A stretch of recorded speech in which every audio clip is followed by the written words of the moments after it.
పానీపూరి అని ఉంటుంది, ఒక పవిత్ర పదార్థం. ఓ మురుక్కాల ఓ పక్కన ఓ బడ్డీ పెడతాడు వాడు, ఇంత పెద్ద సంచి ఎడతాడు, దాని నిండా ఏమిటో ఇలాగా మొత్తం బూర్లు ఖాళీ బూరుల్లా ఉంటాయి అన్నీ కూడాను, ఇంతంత గొట్టాలు. అదేమో చెదపడం, అందులో ఏదో రసమో నీరసమో ఏదో పోస్తాడు, అది తినడం. ఇంకా వై అన్న. వాడి చెయ్యి పవిత్రం, ఆ పానీ పవిత్రం, ఆ పూరి పవిత్రం, ఆ సంచి పవిత్రం, ఆ గరిటె పవిత్రం, పక్కన మురిక్కాలవో పరమ పవిత్రం. మన ఆరోగ్యాలు ఏమైనా బాగుంటాయా? రుచి ఒకటే కాదు, రుచితో పాటు శుచి ఉండాలి. అలాగని శుచి ఒక్కటే కాదు, శుచితో పాటు రుచి ఉండాలి. ఎప్పుడు ఆహారంలో రెండు ప్రధాన లక్షణాలు, ఒకటి శుచి, రెండు రుచి. అందులోనూ ప్రథమ ప్రాధాన్యం శుచి, రుచి కాదు. శుభ్రమైందా కాదా, నీకు రుచి సరిపోతే అలాగా.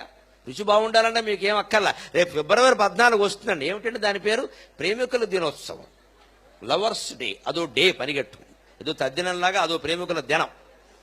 అంటే ఆ రోజుతో ప్రేమకి తద్దినం. పైగా ప్రభుత్వం వారు చాలా ఆలోచించి పెట్టారు. ఫిబ్రవరి 14 ప్రేమికుల దినోత్సవం, నవంబర్ 14 బాలల దినోత్సవం. అంటే సరిగ్గా 9 నెలల గ్యాప్ మధ్యలో చూసుకోండి మీరు. అంటే ఇప్పుడు ప్రేమించుకుంటే అప్పుడు పిల్లల ఖాయం, అనుమానం వెళ్ళా.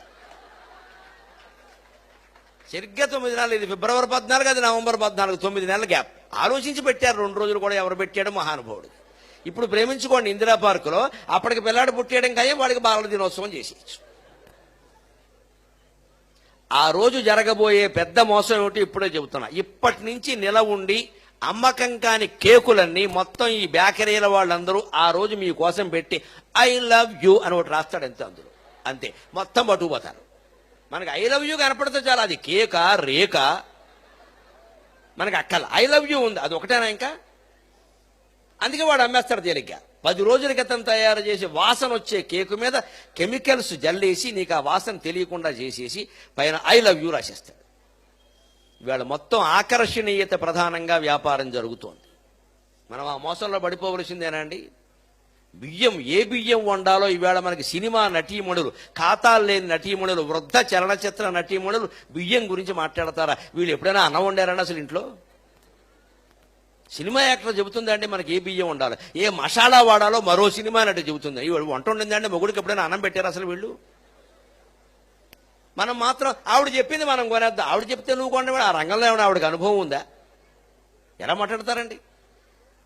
నేను ప్రవచనాలు చెప్పేవాడిని, రామాయణం అంటే ఏమిటో, భారతం అంటే ఏమిటో, భాగవతం అంటే పోనీ మనుచరిత్ర, వశ్చరిత్ర, అవధానం, దాని గురించి నేను చెప్పి ఫలానా పుస్తకం కొనుక్కోమని నేను చెప్పొచ్చు. కానీ ఇక్కడ పక్కనే రియల్ ఎస్టేట్ వేస్తున్నారు నాకు తెలిసిన వాళ్ళు, స్థలం తీసుకొని నేను చెప్పడం ఏంటంటే నాకేం తెలుసండి స్థలం గురించి? నేనే చెప్తానండి. అంటే వాళ్ళు నాకు డబ్బులు ఇచ్చారు, నేను లక్షలు మింగేశాను, మీకు చెబుతాను. నా మీద భక్తి ఉన్న వాళ్ళందరూ అక్కడ చేరతారు, తర్వాత నేను బాగుంటాను, వాడు మోసం చేస్తాను. ఇప్పుడు ఆ పాపంలో నాకు భాగం వచ్చినట్టు కదా. చేయవలసిన వ్యాపారాలు ఇదే, సెలబ్రిటీస్.